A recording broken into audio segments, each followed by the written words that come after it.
Direct selling business क्यों जरूरी है? पैसिव इनकम हमारी ज़िंदगी में क्यों ज़रूरी है? इस दुनिया में दो तरह की कमाई होते हैं, पहला एक्टिव अर्निंग और दूसरा पैसिव अर्निंग। एक्टिव अर्निंग किसे कहते हैं? वैसी कमाई जिसमें काम करें पैसा आए और जब काम करना बंद कर दे तो पैसे आना बंद हो जाए। जैसे जॉब पर जा रहे हैं पैसा आ रहा है, जॉब पर जाना बंद पैसे आना बंद। एक दुकानदार दुकान खोल रहा है पैसा आ रहा है, दुकान खोलना बंद पैसे आना बंद। एक किसान खेती कर रहा है पैसा आ रहा है, खेती करना बंद पैसा बंद। एक मजदूर मजदूरी कर रहा है पैसा आ रहा है, मजदूरी करना बंद पैसा बंद। It's called active earning. और दूसरा पैसिव अर्निंग। पैसिव अर्निंग किसे कहते हैं? एक ऐसी कमाई जिसमें एक तय सीमा तक काम करे और उसके बाद काम ना भी करे तो भी अर्निंग होती रहे। It's called passive earning. Passive earning क्यों जरूरी है? क्योंकि आज हमारा शरीर काम कर रहा है, कल वह काम नहीं करेगा। आज कुछ ऐसा करना है जो हमारे मौजूदगी ना भी हो तो भी हमें रेगुलर इनकम आती रहे और वो ज़्यादा ज़रूरी है।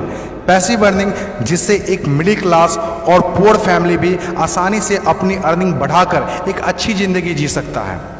आज पैसिव अर्निंग के तरीके का इस्तेमाल वर्ल्ड के सभी अमीर लोग, बिजनेसमैन, पॉलिटिशियन और एक्टर सभी अपने लाइफ में पैसे कमाने में करते हैं। पैसिव अर्निंग का मतलब ऐसा काम जिसमें किसी काम का रेगुलर इनकम आता रहे, जैसे रेंटेड प्रॉपर्टी, कोई मकान, बंगला या रूम को रेंट पर देने से जो पैसा आए।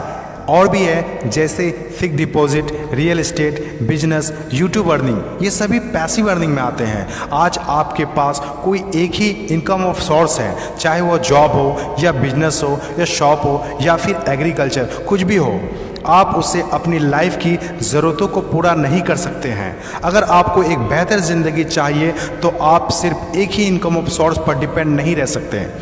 आपको सेकेंड, थर्ड, फोर्थ या ज़्यादा इनकम सोर्स बनाने होंगे। जितनी ज़्यादा इनकम ऑफ सोर्स होगी उतनी ज़्यादा अर्निंग होगी और आप अपने फैमिली को एक बेहतर ज़िंदगी दे पाएंगे। पैसिव अर्निंग करने के लिए आप ऑनलाइन और ऑफलाइन दोनों तरीके से कर सकते हैं। इसीलिए पहले आप कंफर्म करें कि आप किस तरह शुरुआत करना चाहते हैं। आपको बेसिक और सिंपल आइडियाज़ चाहिए, ज़्यादा रिस्क भी नहीं हो और इन्वेस्टमेंट भी कम लगे। डायरेक्ट सेलिंग बिजनेस सबसे बड़ा एग्जाम्पल है। ये पैसे कमाने का वो रास्ता है जिसमें आप सिर्फ एक बार मेहनत करते हैं और कुछ ऐसे संपत्ति बना देते हैं जो आपको ज़िंदगी भर पैसे कमा के दे सकें। पैसिव अर्निंग को समझाने के लिए मैं आपके साथ एक स्टोरी शेयर करना चाहूँगा। यह कहानी है बर्क हेजेस की किताब द पैराबल्स ऑफ पाइपलाइन। एक छोटे से गांव में दो दोस्त रहा करते थे, ब्रूनो और पाब्लो, जो बड़े सपने देखा करते थे। एक दिन किसी न किसी तरह वो गांव के सबसे अमीर आदमी बन जाएंगे। वो दोनों काफ़ी मेहनती थे, उन्हें तो बस एक मौके की तलाश थी और एक दिन उन्हें वह मौका मिल गया। उस गांव में एक समस्या थी। गांव वाले को पानी लाने के लिए नदी में जाना होता था और आधा दिन पानी लाने में ही गुजर जाता था।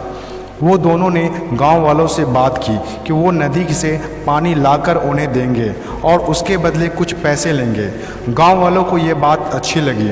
अगले दिन दोनों ने एक एक बाल्टी पकड़ी और नदी की तरफ चल दिए कि हर बाल्टी के लिए 10 रुपये दिए।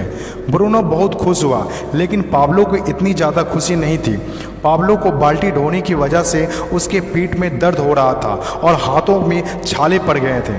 अगली सुबह फिर से उन्हें ढोने की बात सोचकर ही दहशत हो रही थी। पाब्लो ने नदी से गांव तक पानी लाने का एक अच्छा आइडिया सोचा। जब अगली सुबह दोनों अपनी अपनी बाल्टी उठाकर जाने लगे तो पाब्लो ने कहा, ब्रूनो मेरे पास एक आइडिया है। चंद सिक्कों के बदले मैं दिन भर बाल्टी ढोने की वजह क्यों ना हम नदी से गांव तक पाइपलाइन बना दें। ब्रूनो ने कहा, पागल, हमारे पास एक बेहतरीन नौकरी है, अच्छे पैसे भी मिलते हैं जिससे हम जो चाहें खरीद सकते हैं। अपनी पाइपलाइन के आइडिया को दिमाग से निकाल दो। लेकिन पाब्लो इतनी आसानी से डिमोटिवेट होने वाला नहीं था। उसने अपने दोस्त को पाइपलाइन बनाने का आइडिया अच्छे से समझाया। हम लोग दिन के आधे समय बाल्टी ढोने का काम करेंगे और आधे समय और छुट्टियों के दिनों में पाइपलाइन का काम करेंगे। ब्रूनो ने पाब्लो की बात नहीं मानी। पाब्लो जानता था कि पथरीली ज़मीनों में पाइपलाइन बनाना आसान नहीं होगा, लेकिन पाइपलाइन बनने के बाद जो मिलेगा उससे वह इंस्पायर होकर काम करता रहा। जब पाब्लो अपना पाइपलाइन बनाता था तो गांव वाले उसकी मजाक उड़ाया करते थे। ये देखो Pablo the pipeline. Bruno Pablo से 2 गुना काम कर रहा था, इसीलिए वह 2 गुना पैसा भी बना रहा था। पहले कुछ महीने तो पाब्लो की मेहनत का कोई फल नहीं दिख रहा था, लेकिन पाब्लो खुद को बार बार याद दिलाता रहता कि कल के सपने आज के त्याग से ही होते हैं, और आखिर में वही हुआ जो होना था। पाइपलाइन बनकर तैयार हो गया।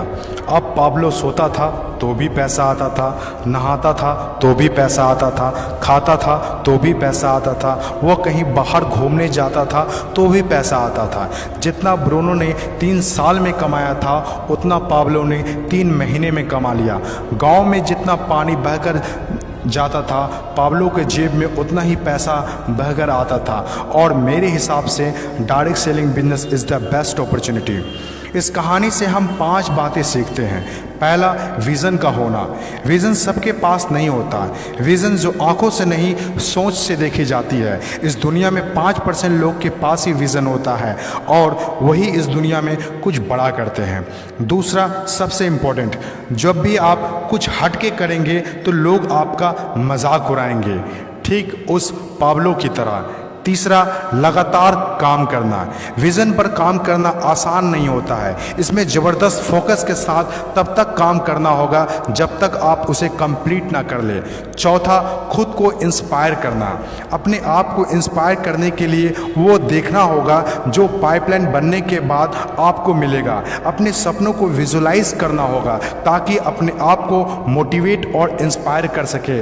पांचवा और सबसे इम्पोर्टेंट बात, प्रॉब्लम सॉल्विंग वर्क। जिस तरह पाब्लो ने गांव की पानी की समस्या को सॉल्व किया, आज हर वो इंसान सक्सेसफुल है जिन्होंने लोगों के प्रॉब्लम को सॉल्व किया है, चाहे वो डॉक्टर हो या इंजीनियर, चाहे वो साइंटिस्ट हो या कोई मोटिवेशनल स्पीकर। आज हर वो इंसान कामयाब हुआ है जिसने भी किसी भी फील्ड में लोगों के प्रॉब्लम को सॉल्व किया है, और डायरेक्ट सेलिंग बिजनेस भी ऐसा ही है।